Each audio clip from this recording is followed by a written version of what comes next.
Welcome to the Rock is George podcast. I'm your host, George Dionne. Be sure to check out my new and improved website, rockisgeorge.com, where you can find all our social media and streaming platforms, as well as podcast episodes, knac.com exclusives, album and show reviews, and much, much more. My guest for episode 229 is drummer and vocalist Andy Martin of the sludge metal act Clamfight. That's a fantastic name, and that's actually one of the reasons I wanted to interview them. Also, they have a great album that's currently out. It's self-titled Clamfight. They've released it on their own, and here's Andy Martin to tell you more about it. If I knew absolutely nothing about Clamfight, how would you describe the band's music to me? Really heavy and really loud. Trying to think, it's tough to kind of put it into words for us, but I mean, we've got one foot solidly in sort of big, giant, grungy guitar stuff, and another foot solidly in the sludgy end of hardcore and kind of more underground stuff. There's a lot of Soundgarden and Guns N' Roses in there, but there's really, and, deeper classic stuff, like bigger classic stuff like Pink Floyd. I mean, Floyd's a huge influence on us. But then conversely, we're all 45. So, when we were sort of, late teenagers, bands like Converge and High on Fire, kind of Shai Hulud, all kinds of Poison the Well, all kinds of really brutal stuff like that really captured us. It was like we sort of went from raiding our parents' vinyl collections, for the Floyds and Zeppelins and and then all the kind of Soundgarden-y stuff that hit us into, just sort of getting windmilled at fire hall shows. So yeah, that's that kind of core family of influences has always stayed with us. I think that Converge and High on Fire and Soundgarden and GNR and Floyd are just as important to us now as they were, 20 years ago when we started. So I have to know the origin story behind the band name Clamfight. We were just sort of youthful idiots. I tell you, we're all we're 45 now, and we've had that band name since we were 22 or 23. So 20 years of us playing shows, and the band's existed, like I said, since we were about 22. So I'm not sure we would go with that name today. But, we are all sort of, half of us at least are big fishermen, big sort of, ocean dudes. So the Clamfight thing kind of came from that. And like I said, I mean, we've gotten, we get some questions about it, or a little bit of pushback now and again. And, I think it's sometimes people think that we're kind of going to be different people than we are. We're really sort of, for as not mellow as our music is, we are sort of very mellow, like Jersey guys. And I think people think that sometimes when you hear a name like Clamfight, I think people think they're going to get some sort of obnoxious, porno grind band or something like that. And it's just no, we're, four somewhat boring people. Well, growing up in Cape Cod, I mean, I dig it. I did Clamfight. Yeah. See what I did there? Yeah. Oh, yeah. So you guys have been together for 20 years now. How did it all come together in the beginning? Yeah, so we all went to the same high school. I mean, the bass player, Lewis and I grew up 3 blocks apart. We've been buddies since we were 9 or 10. The guys... Lewis was in guitar class or something like that with Joel and Sean, and that's kind of how that ripped together. And then so we had right out of high school, we had a hardcore band, and we're doing the kind of the fire hall hardcore show thing for basically probably about age 18 or 19 to 22, 23. And then we had a couple other guys in the band. People moved because we were kids. You know what I mean? People kind of. Lives took people in different directions, and so it ended up just being the 4 of us. And that too, I mean, gave us the chance to sort of go bigger with the sound. Right from the get-go, With the first kind of song Clamfight wrote were kind of 7-minute tunes. We stepped, and again, the aggression and to an extent, even breakdown type stuff has always been in our music. But, that was definitely like the kind of crystallizing moment for Clamfight was to let the songs just get bigger and longer and weirder. So on May 16th, Clamfight is releasing their self-titled album. This is your 4th studio album. You're releasing it yourself as well. From what I understand, you started this album back in 2019 around the lockdowns, right? Yeah, we did. So we had it all kind of written in 2019, and I tracked the drums basically St. Patrick's Day weekend of 2020, which was in the kind of Philly, New Jersey area when everything shut down. We've always been slow to record anyway, just because we're sort of such, we're really busy people. And our guy, Steve Poponi, who we sort of lost after the record was done. I mean, Steve had an incredibly busy schedule as well. And, we were all close friends. So we were kind of working around Steve's schedule a lot of times. So this record, because Steve was doing touring, tour managing stuff and sound of the road for a bunch of like kind of larger acts. So it was lining up 4 very busy people's schedules, plus the pandemic that just made this recording process go on and on. But it, in some ways, I think that's good. I think it's a much better record for the time we had on it. It's certainly a much more, I think, heartfelt record, because just all that sort of, everything for the, on our end, all our experiences from the pandemic and everything went into this record. So lyrically, the album is about your bond as childhood friends and kind of bringing that bond together during hard times. Absolutely. Yeah. Cause we've been together for a million years. We've been, best friends for a long time. And I think that, to an extent, like any relationship between a group of humans, I wouldn't say it had gone stale, but it's certainly gotten really comfortable. Band practice became something that was easy to blow off, we were still playing a good amount of shows pre-pandemic, but we weren't as focused. And I don't think we were, I think we didn't realize what we all meant to each other. And then I think that instant sort of situation where it's like, all right, well, we're not physically in the same space, because we, so Sean and his wife are audiologists. So they had, patients to contend with. So they had to be very, very careful. Joel's wife had a young kid. They were being really careful. We all have older parents, at-risk parents. So, we took it really seriously certainly for the first couple of months. And so it was that thing, I think, of all of our relationships moving to Zoom, to band practice becoming just the 4 of us getting together and talking to each other over this. I think it really, sort of put a focus on how much we meant to each other. Because again, from right off the bat too, we had some really, really hard stuff to deal with. And it was the kind of stuff that ordinarily, there were some family losses like right off the bat. And I think it would have been a situation where, had it not been the pandemic, we would have been together for that, would have been together for that hug or that beer, that to like sort of stand in the backyard and just listen. And I think to shift that all to the digital stuff reminded us how much that we meant to each other. And that sort of, and again, on my end as the lyricist, that changed the focus of all the lyrics, that it really became this sort of love letter to the guys. Must be driving you crazy, waiting to get this album finally out. Yeah, it is.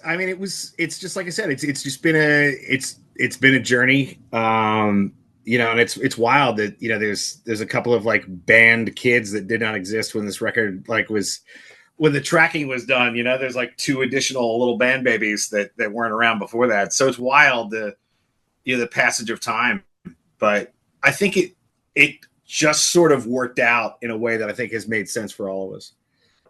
It's definitely been a wait, and I'm sure I think other people may have had a harder time with the wait than we have. Because we definitely had friends and, our wives and stuff who are probably sick about hearing, they're probably somewhat sick of hearing about this thing. but yeah, I don't know. I'm happy it's coming out now. I just think it just all kind of feels right. You mentioned producer Steve Poponi. He has since passed since you put the album together. Tell me about your time working with him. Yeah, so Steve was Steve's just been huge for us.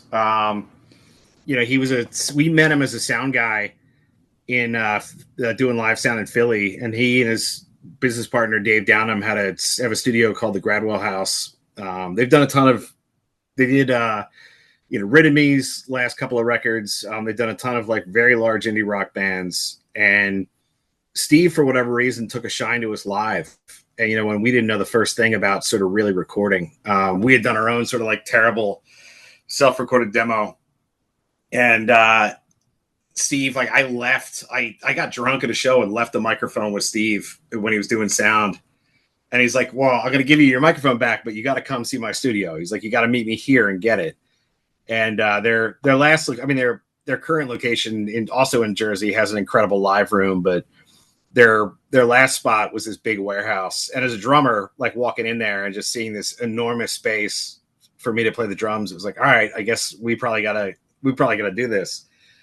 And the relationship just grew from there. We did 4 records. I mean, we were friends outside of this stuff. When he was doing a lot of sound in Philly, like I'd be getting off work and he'd have a couple hours before. He'd have to go do sound at some venue, and we'd meet at the movie theater in South Philly and go see some ridiculous, movie together. I mean, we became really close. And he was a hilarious dude, very smart guy, and a hard ass, like a real taskmaster. Like he wouldn't let you give in a good take, and he could be pretty, he could really let you know that like something you had just done sucked. And he didn't pull punches. So yeah, he's a great dude, super just dedicated husband and father, and we all miss the hell out of him. And honestly, that was part of the delay of this record, because Steve mixed 2 of the tracks, passed away, and then we sort of, his business partner Dave finished the tracks, but on my end, certainly to really okay stuff, it took a long time before I could really, it was months before I could really sit down with the record and like listen to it start to finish, because it was just, at first it was just too hard. I was just missing my boy. So it was like, I just couldn't really like sit with it for a while. But, it's like I said, we're all kind of, we miss him, but we're happy to sort of get out there and push this last record that we did with him and just remember him in a really good way. Clamfight's also going to be performing at a benefit show for him. It's Popnipalooza 25 in Philly on June 21st. What's this event going to be like? It's going to be great. I mean, so it's Underground Arts. It's kind of my favorite venue in Philly. I think it's like a sort of 300-400 cap room. And I've just seen a ton of really great shows there. And it's all friends. It's all bands that Steve was in or Steve has recorded. And I think what's great about it is it's a very eclectic mix. It's really heavy. I mean, we're probably the heaviest band on there, but there's a really incredible kind of mathy sort of hardcore band called Omit All from Philly that we're tight with them. And Rid of Me, that's a lot of the cats from Fight Amp. They're on there, and they're an amazing band. And then a bunch of the indie rock bands that Steve was really involved with. So again, it's going to be it's going to be a good show from the standpoint that it'll be a great time to get together with a lot of friends and raise money for Steve's kids. Because they're all they're getting to be college age now. But it's also I love that opportunity to play with bands outside of our genre when it comes up. It's especially, and again, for somebody we really care about, like, I just think it's a great event all around. Get back to the album and talk about some of the songs that you've released ahead of the album. Or fantastic track that instantly hooked me in. So why don't you tell me a little bit behind what inspired this song? Yeah, so I mean I'm an archaeologist, And I travel a bit for work, a little less now. I'm a little bit more behind the desk, but certainly in the years leading up to this, I was on the road for work a lot, which was another reason why Clamfight sort of moves slowly. And and the Or is about very much being on the road. I was involved in a project in Scotland for years, so I was over there a lot in the summers. And I think it's about being maybe better at your job than you are at your life. I think that's not where I am now. I think I've got a good balance now, but at the time, I think I was probably, sort of in the time period that I drew those lyrics from. I was better at my job than I was at my life. And so that's where the Or came from. And again, I think that's, I don't want to say that the pandemic kind of maybe like navel gazy, but it definitely turned the focus of the lyrics inward. I was listening to a lot of, and two, I mean, this is sort of an odd influence for it, but like listen to a lot of Jason Isbell, and his lyrics, he's really digging deep, and that I think inspired a lot of to really just kind of pull my guts out on this one. And again, the Or just starts off like that. It's just me talking about my life. And in the grand tradition of bands that came before you, you have a song named Clamfight. Yeah. Obviously named after the band. You're not the first to do this. Iron Maiden, Big Country, Motorhead, Bad Company. There's plenty of others. It's almost an 80s cliche. So why did you decide to do it now here in 2025? Yeah, it was kind of funny. I mean, it was like we had this really insane song. We had this giant bruiser of a 7.5-minute song with all kinds of weird changes and stuff in it. And it was, and I tried to write, because the prior 3 records are kind of a mix of really personal stuff and songs about history or movies or ridiculous stuff that I like. And this one, I tried to make it like that. I sort of started writing about the Donner Party or something, and it just wasn't working. And it started because there was a night that Sean and I were fishing, and it was dead. We weren't doing anything. We weren't catching anything. And we were sort of just talking about, our dads, because again, we're older, obviously our dads are older now. And we had this really, kind of just deep discussion about, just how much it sucks watching, your parents get old. And I realized, and so that kind of spun this whole song out of the fact that we have come from 17-year-olds, doing burnouts and, the occasional like fight out in front of the 7-Eleven, through the hardcore days onto now, husbands, fathers, people who are sort of starting to segue a little bit into taking care of their own parents. And because it became this biography of a song for us, it, I realized at some point I just turned to Sean. I was like, look, I can't come up with a title. I was like, what do you think about Clamfight? What do you think about this? And he just loved it. And then we were sort of joking about it. And then that became the title of the record too. We were like, all right, screw this. We're doing it. We're going to Bad Company this thing, Now, at the end of the song Or, there's like a little whispered track that says the name of the band is Clamfight. That probably should have been on the end of Clamfight. Yeah. It was because that little track is Steve Poponi, and it's just because he was singing it to the tune of the Or, so that's why we just went with it. And we wanted to just kind of get him out there as soon as possible. Another song you have out is Brodgar, maybe it's pronounced. Yeah.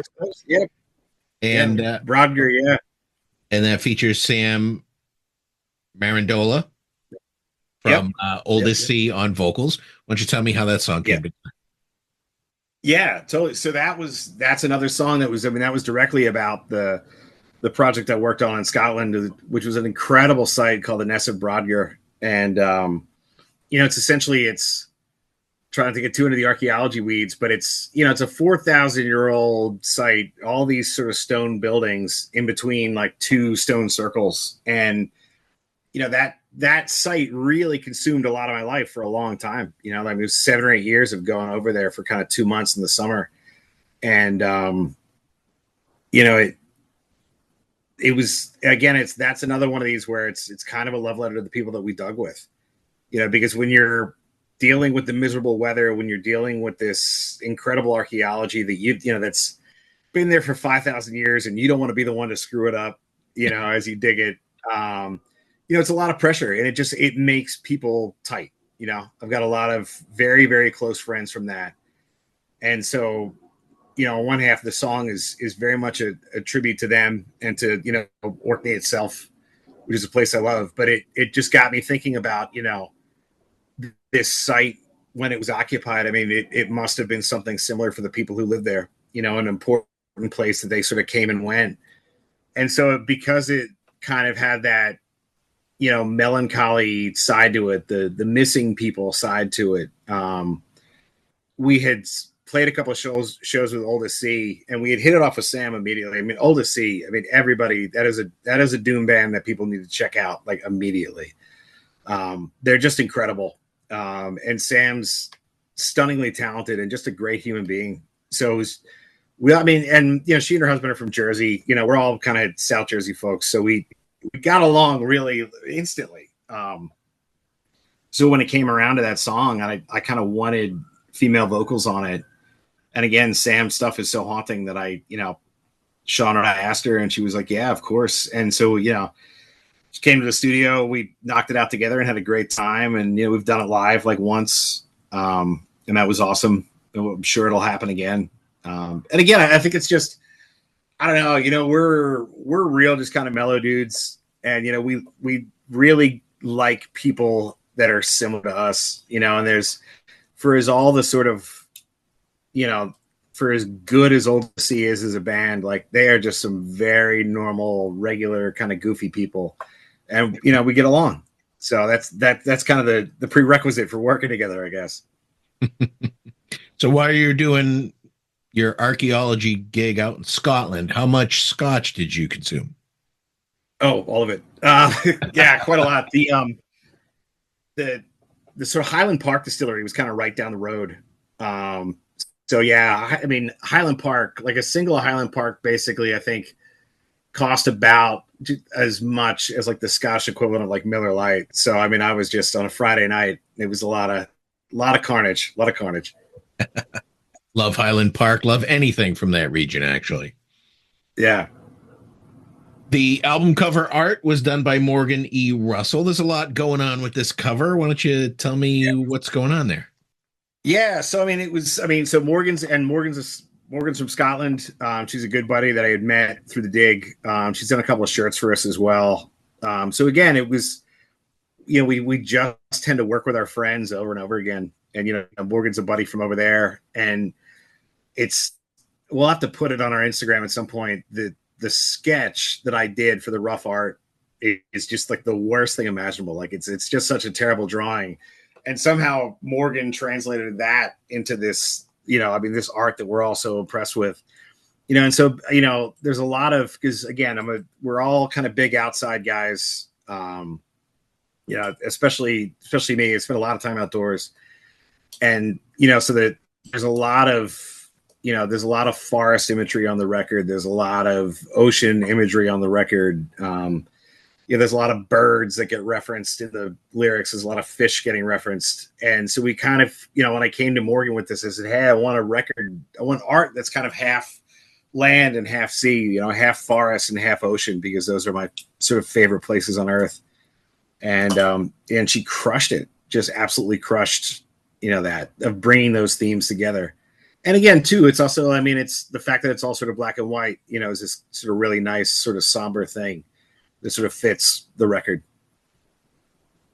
Your previous albums were for Argonauta Records. Yep. This album you're going to be releasing on your own. What was this, because they were cutting back during the pandemic, or did you just want to go in a different direction? We just, yeah, I mean, we wanted, you know, we looked at it. We sort of talked to Argonauta again. You know, they're great. I mean, Jero is awesome. He works really hard. He's put out records. Again, I thought he did a great job with the last record. He's done a lot of good work for our buddies like Hollow Leg and stuff. they were the ones who actually were our hookup. But yeah, I think it just for us, we had a lot of discussions about it, and there's a lot of sort of smaller labels out there, but we didn't want to do a buy-in with anybody. If we're going to spend the money on it, let's just us spend the money on it and keep the money. And again, it's just easier. I mean, our lives, can be complicated, and we wanted to make sure that, if something happens, if we are unable to get out and push this as hard as we can, we don't want to feel like we're letting anybody down, so if we can't, for whatever reason, push this to our fullest extent, then it's just on us. We'd rather just sort of, rather just have all the risk ourselves. And it's been good. It's been again too, just like how long of a dragged out process this was to get this out. I mean, that would have been really tough to have somebody being like, "Hey guys, where's the record?" Fair enough. Besides the benefit show for Steve Poponi, you have a record release party at Kung Fu Necktie, which I think would make a great band name, Kung Fu Necktie. Do you plan on playing the new album in full, or is it going to be kind of? Yeah, I think that's the plan. I mean, we've done it for the prior 3 records, so I think we gotta just keep it up. We gotta go for it. I don't know, get a little extra time on the treadmill or something in advance, but yeah. And we're playing. I mean, the bands that are on that show with us are just 2 like blistering kind of sludgy hardcore bands. God Called In Sick from Philly, who are just brutal. We've seen them. We know them a little bit. We've seen them a couple of times. And Dirt Pile from Connecticut is another really great sludgy band. That we just, we've sort of played a show with them, I guess 2023 in the spring, and hit it off with them as people. And they're just such a good band that we're like, come on down, guys. Like, let's do it. So. You have another show scheduled before the benefit show, I know. What are your plans for live performances beyond the June shows? Yeah, so we have I don't know if we can officially announce it yet, but we've definitely got a festival in October in Connecticut that will invariably see a bunch of good buddies of ours. We'll probably spin that into a weekender. Honestly, we love New England. New England has been incredibly good to us over the years. Friends with a ton of bands up there. We love playing New London. We love playing Worcester. We played Portland, Maine a bunch of times. We just, love New England. So, I think that'll probably turn into a New England weekender. And then it's going to be the dance of, there's a couple of young kids in the band, or, a couple, little band babies and busy work lives. And so we got to do a little bit of that dance, but we will push this, as hard as we can. Been 20 years of Clamfight. What would you say is the high point of the band? In some ways I think it's kind of a rolling high point, it's amazing to me that we still do this and still love doing it. We still really have a good time. It's not always fun to drag yourself to practice, on a work night or something like that. But, in general, we're just the fact that we're still having a good time. I think that, we've had some, we've, opened for I Hate God and that kind of thing. And, we've played some really great shows. We've covered the whole East Coast. We had an excellent Southern run with our buddies in Hollow Leg last year. We'll probably try to repeat that sort of as soon as we can. We are playing with them in Brooklyn the night before the Poponi Fest. So it's that. I think the high point for us is more than any one thing. It's just that we still get to hang out with each other and make loud music. We get to meet up with buddies that we only see once a year or once every 2 years, and it's like you haven't missed a beat. Start drinking beers and making loud music and having a good time. What was your worst experience with the band over the 20 years? Oh man, I'm trying to think. We've been pretty lucky. I'm trying to think if we've really had a really dog of a show. And gotta be a bar that didn't pay you.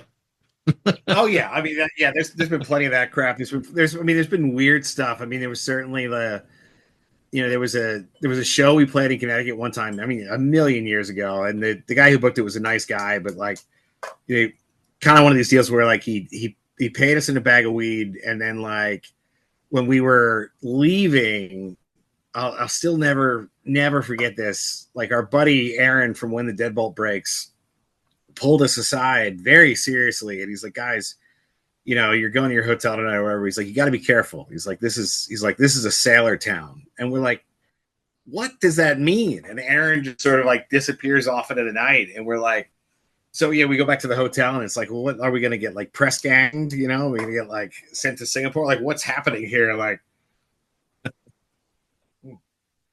yeah, it's that kind of goofy stuff. Like, I'm just trying to, I mean, yeah, I don't know that anything's been like, let's put it this way. I've had a lot of buddies that have toured really hard DIY and done like been out in like Arkansas or something like that and had a couple shows in a row fall apart and spend like half a week sleeping in a Walmart parking lot. And, we haven't done that. And like, we've been very lucky to not be in that position. And I think it's a big part of us being in a band still. Because a lot of the friends of ours that went that route with it are not bands anymore. That's like it's, I think part of our longevity is due to we've been careful, and like, I don't want to say also like, well, it's been a little cowardly or whatever to not just go out there for like 3 weeks at a shot. But it's like, I don't know. I love these guys. They still love me. We still talk to each other, and a lot of our buddies that went super hard like that didn't, a lot of them kind of flamed out. So do you do any other music projects outside of Clamfight? Maybe some solo stuff or with another artist? Yeah, so Sean and I have some stuff that we're trying to figure out what to do with, because it is kind of mellower stuff that we don't know whether that exactly makes sense as Clamfight or not. And again, with we're going to kind of see how this like going totally DIY and self-releasing goes, because again, I mean, Sean's an incredibly gifted musician who's got some great stuff. So we should get that out there. People should hear it. And I have a couple guys in Philly in my neighborhood who make some real sludgy racket, but that's it. Just again, it's 3 kind of middle-aged dudes trying to line up their schedules. Fair enough. Well, Andy, those are all the questions I have for you tonight. The new Clamfight album is named Clamfight. It comes out on May 16th. You're self-releasing it, and it's a fantastic album. I wish you the best of luck with it, and I want to thank you for taking the time to tell me more about it. Awesome. Yeah, thank you, George. Once again, I want to thank Andy Martin of Clamfight for coming on the Rock is George podcast. Be sure to check out their latest album, Clamfight, out now on all streaming platforms. Head over to your favorite one and check it out. If you like what you hear, buy a physical copy, support the artist. For all things Clamfight, head to their official Facebook page /Clamfight. I also want to thank David Brenner of Earsplit PR for making this interview possible. You've been great. I've been George Dionne. Discover your next favorite artist on the Rock is George podcast.